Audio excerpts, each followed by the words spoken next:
One of the candidates who is not on the stage tonight is Tom Steyer, billionaire businessman and activist who has spent millions of his own money fighting for several Democrat causes before jumping in this race. He joins us tonight live from New Hampshire. Mr. Steyer, thanks for being here.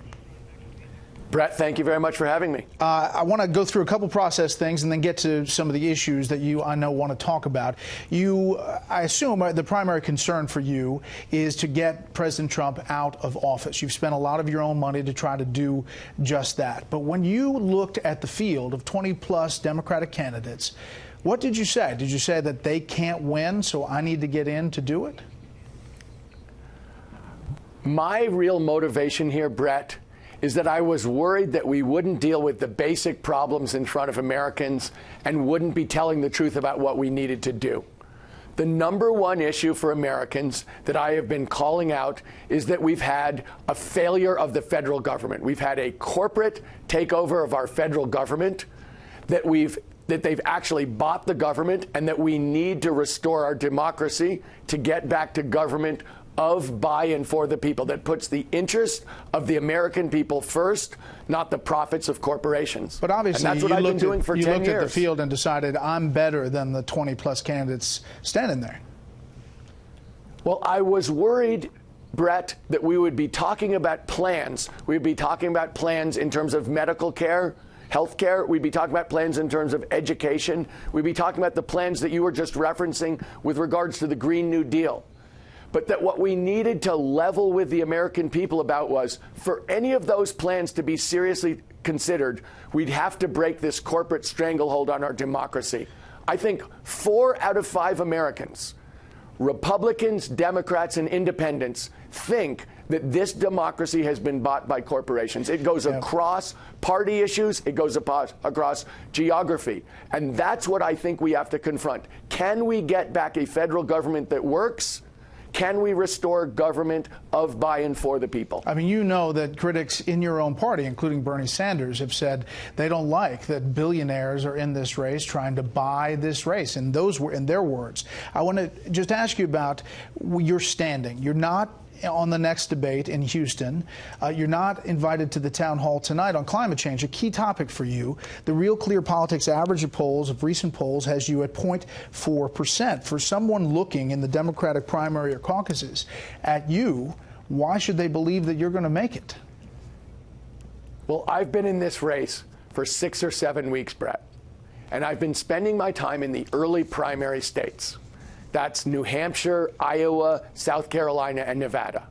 And if you look in those states, I'm somewhere between 6 and 7%, and I'm either in 4th place or in 5th place. So my point to you is my message that we need to break this corporate stranglehold, and that I'm someone who's been doing that as an outsider in politics for 10 years, putting together coalitions of normal, ordinary American citizens to break the corporate stranglehold, and winning is something that actually is resonating in the places where my message is going out. That people do hear it, and they are responding positively, and I expect they'll continue to. Let's talk about some substance. Tonight they're doing these climate change town halls. It is a big issue for you. One of the things you've talked about is getting back into the Paris Accord. Is that right?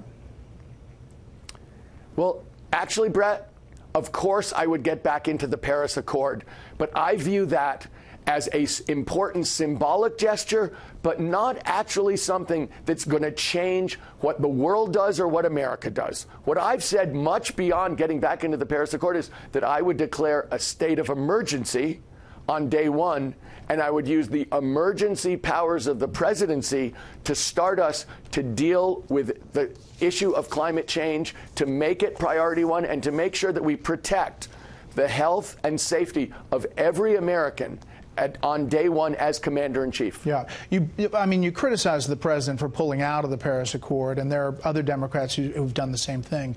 What do you say to people who said that that was just not a good deal to begin with? One of them is our former colleague here, Charles Krauthammer, who I had on the panel when all that was happening. Take a listen. Right now, it makes no sense. It has no enforcement mechanism.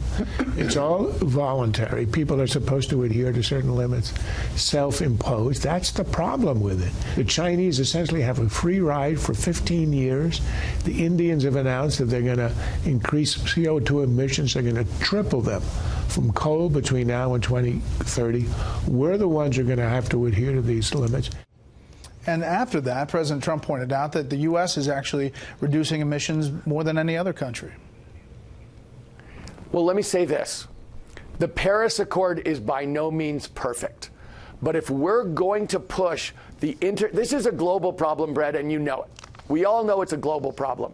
If we're going to solve it, we're going to have to solve it on a global basis. That means two things. It means America has to go back to being the moral leader of the world. Moral, technological, commercial leader of the world, which is what we've been for more than a century. And secondly, it means for us to do that, for us to go to India and go to China and say, this is what we're going to have to do together, we're going to have our house in order. And I can tell you this as a businessman.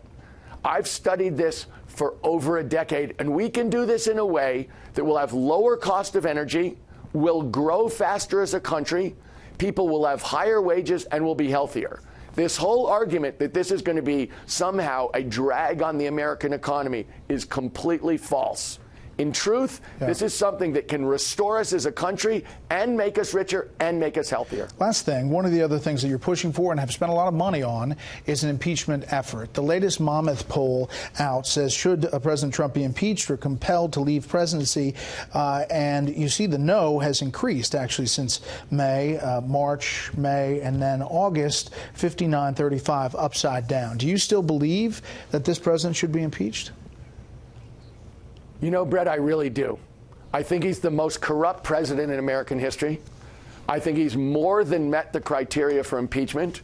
And I think he threatens the safety of Americans, but more than that, he threatens the whole idea of the rule of law. The president can't be above the law if we're to be a nation of laws. So do I believe that we should stand up on behalf of the American people to protect our Constitution and our way of life? Of course I do. That's never changed. That I always felt that what we were standing for was the right of every American citizen to be judged fairly, for nobody to be a king and for nobody to be above the law, but for us to be citizens together.